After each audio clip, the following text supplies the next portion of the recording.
Hello student, आपका base classes में स्वागत है। आज का क्लास घात और घातांक के नियम बताने वाले हैं। रूल्स है, लिखा हुआ है, इसको बताएंगे आप। देखिएगा, कोई भी संख्या हो,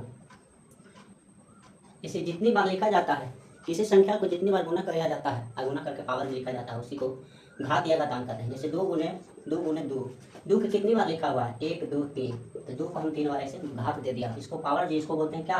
पावर बोलते हैं, इसको पावर बोलते हैं। यानी जड़का को आधार। यदि आधार समान है तो घात आपस में कुछ होता है, जुड़ जाता है। जैसे 1 1 1 कितना हो गया? 3 हो गया। इसी प्रकार से यहाँ पर भी हो जाएगा। यदि आधार समान है तो घात आपस में क्या होगा? जुड़ता है। तो 1 के पावर कितना हो जाएगा? 3 हो जाएगा। ये बन गया। अब देखिएगा दूसरा, यदि आधार समान है, जैसे 2 के पावर 3 है गुने 2 के पावर 2 है। आधार समान है तो घात आपस में कुछ होता है, जुट जाता है। देखिएगा, जैसे 2 के पावर 3 प्लस 2 बराबर 2 के पावर कितना हो जाएगा? 5 हो जाएगा। इसको घात बोलते हैं। 2 के घात कितना होगा? 5 हो जाएगा। इसी प्रकार से देखिएगा, 1 के पावर m प्लस n हो जाएगा। अब देखिए यहाँ पर तीसरा कि 1 के पावर m है, भागा है, 1 के पावर n है। यहाँ पर देखिए, आधार समान है, ठीक है, और घात भिन्न भिन्न हो, अलग अलग है। किस कंडीशन में है? भागा के रूप में हो, तो घात आपस में क्या होगा? घट जाएगा। जैसे 1 के पावर m माइनस n, 1 के पावर m माइनस n, 1 के पावर m माइनस n। जैसे देखिए, नहीं समझिए, 2 के पावर 3 है, भागा है, 2 के पावर 2 है। आधार समान है और भागा में है, तो क्या हो जाएगा? 2 के पावर 3 माइनस 2 हो जाएगा, बराबर 2 के पावर 1 हो जाएगा। ठीक है, एक हो गया आंसर। इसी प्रकार से तीसरा क्वेश्चन हो गया।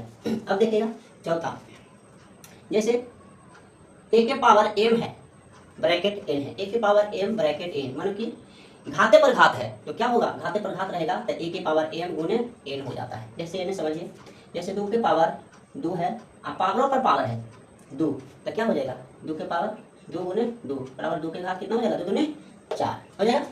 इसी प्रकार से अब आइए पांचवा, जैसे a है और b है, a बटा b के घात कितना है? n है। जैसे देखिएगा 2 बटा 3 है और घात कितना है?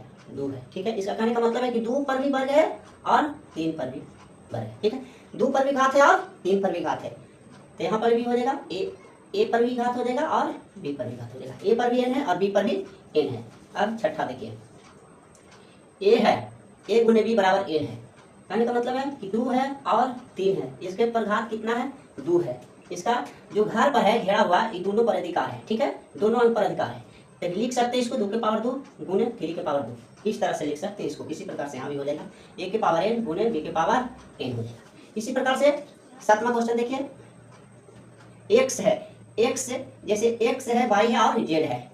आधार नीचे देखिएगा समान है, आधार क्या है? समान है, घात भिन्न भिन्न है। देखिएगा, तो यहाँ पर देखिएगा a हो जाएगा x प्लस y हो जाएगा और ये भागा है तो घट जाएगा z। ये हो गया आंसर। क्या हो गया? आंसर हो गया। जैसे देखिएगा 2 गुने 2 भागा 2, या 3 है, 6 है, या 2 है, कैसे हो जाएगा?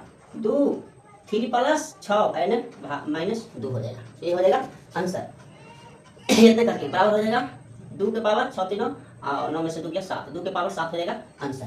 अब यहाँ पर 1 के पावर 0 बराबर 1 होता है। 1 के पावर 0 बराबर कितना होता है? 1 होता है। चाहे 2 प्लस 3 प्लस 4 जितना रहे वहाँ 0 रहेगा अगर, तो क्या हो जाएगा? 1 हो जाएगा।